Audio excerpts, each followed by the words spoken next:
कृष्ण कमल plant को reporting करूंगी और क्या क्या खाद मिट्टी डाल के मैं रिपोर्ट करती हूँ और किस तरह इसका देखभाल करना है सभी बताऊंगी। तो चलिए देखते हैं।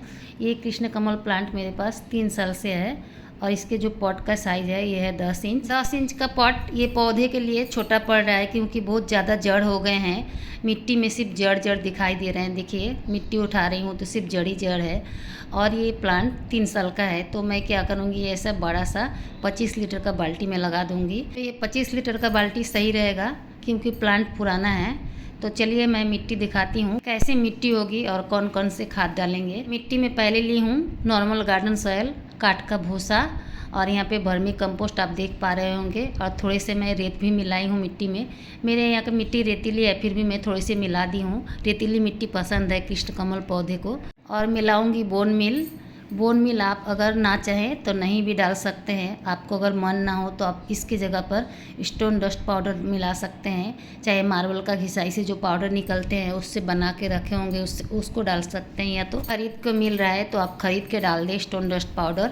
और थोड़े से सिंगल सुपर फास्फेट, जो प्लांट को हम लोग निकालेंगे तो जड़ इधर उधर टूट जाएंगे तो रूट को अच्छा से ये ग्रोथ देगा, इसलिए सिंगल सुपर फास्फेट और थोड़ी सी फंगीसाइड पाउडर, चाहे तो बेबिस्टिन या तो साफ फंगीसाइड आप मिला लें।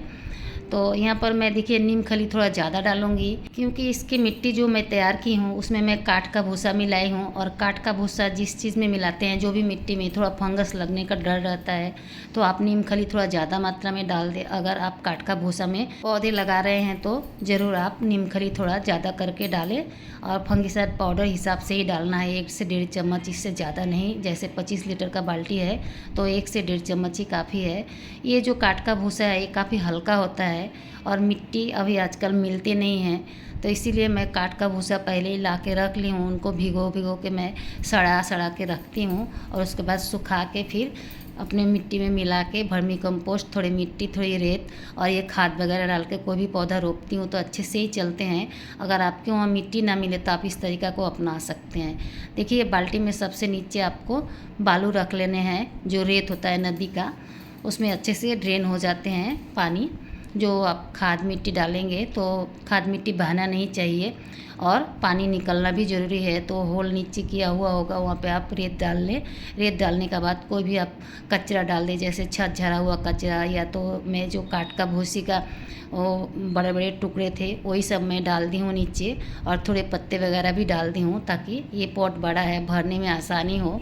आप कोई भी कच्चा पत्ता जो होता है पेड़ का काट के फेंक देते हैं, पौधे का पत्ते सब या टहनी सब छोटे छोटे, उसको भी नीचे डाल के फिर आप मिट्टी को भर सकते हैं अगर मिट्टी कम है तो मैं जो काठ का भूसा में ये लकड़ी निकलता है उसी को डाली हूँ, इसीलिए थोड़े से यहाँ पर भी फंगीसाइड पाउडर दे दी हूँ क्योंकि काठ में बहुत जल्दी फंगस लगता है, मैंने पहले ही बताया था। इसीलिए काठ का भूसा या लकड़ी का इस्तेमाल करें तो फंगीसाइड पाउडर या नीम खली ज़रूर मिलाएं। अब मैं क्या करूँगी, थोड़ा मिट्टी भर लूँगी और इधर पौधे को भी निकालूंगी, निकाल के आधा मिट्टी भरूँगी, उसके बाद पौधे लगाऊंगी, फिर से ऊपर से मिट्टी डालूंगी। इसी तरह से पौधे लगाना चाहिए। देखिए इस तरह से आप थोड़े लकड़ी का मदद से या हाथ से थोड़े मिट्टी को दबा दबा दें क्योंकि इसमें एयर गैप ना रह जाए। अगर हवा रह जाएगी तो नीचे जड़ में सड़न लग जाएंगे।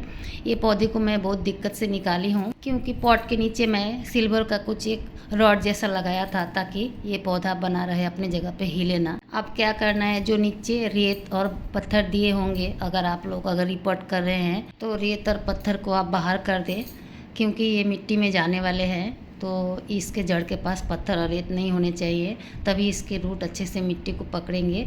और आप जो पॉट में लगा रहे हो वो पॉट के नीचे, अभी नया जिसमें रिपोर्ट कर रहे हैं वो पॉट के नीचे आप रेत और पत्थर का एक बेड बना ले। मैं जिस तरह से बालू और कचरे से बनाई थी बेड, उसी तरह से रेत, उसके बाद एक पत्थर का बेड बना ले, 1-1 इंच का, टोटल 2 इंच का बना ले। उसके बाद आप चाहे तो पत्ते वगैरह भर के फिर सॉयल मिक्सचर को आधा डाल के आप पॉट को, रूट बॉल को इस तरह से बिठा दें। उसके बाद फिर से ऊपर से मिट्टी डालें।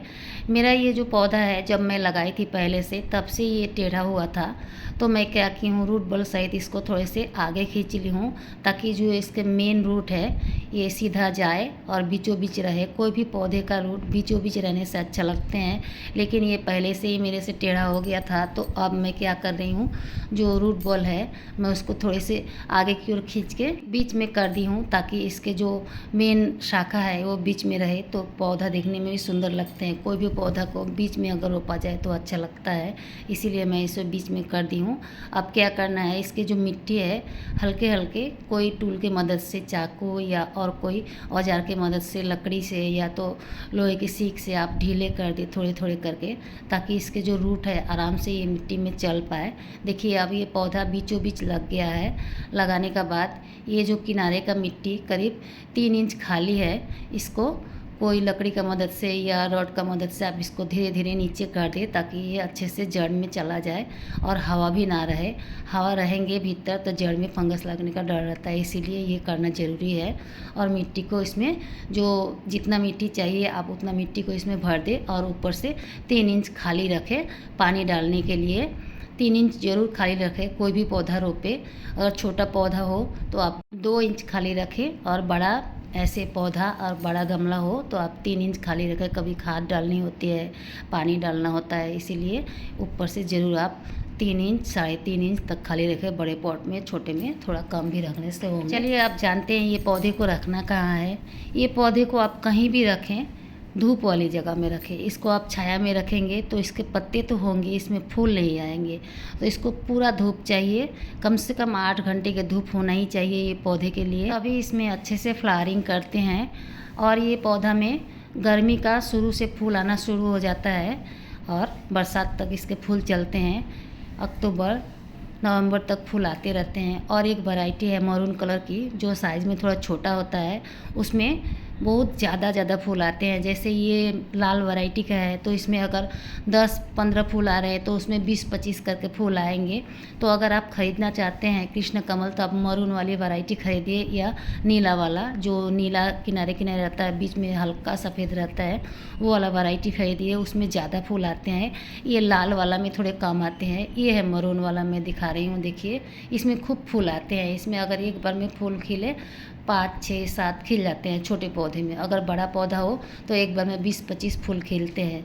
तो मैं बोलूँगी अगर आपको ख़रीदना है तो आप ये मरून वैरायटी खरीदें, मरून कलर की, या तो आप नीले वाले रंग के पौधे खरीदिए जिसमें नीले फूल आते हैं। साइज़ में भी थोड़े बड़े होते हैं और उसमें काफ़ी मात्रा में फूल आते हैं और पौधा बहुत ही बड़ा होता है। आप चाहे तो किसी का ऊपर बेल की तरह उसको चढ़ा सकते हैं और उसमें से ज़्यादा फूल ले सकते हैं। अगर मिट्टी में रोपें तो बहुत ही बड़ा बढ़ जाता है नीला वाला। फ्रेंड्स, आप कोई भी रंग का खरीदें, आपको तेज़ धूप में ही रखना है और रिपोर्ट करने के बाद 2 दिन आप इसको छांव में रखें, फिर धूप में रखें और हमेशा इसको तेज़ धूप में ही रखना है। Bye friends, thanks for watching.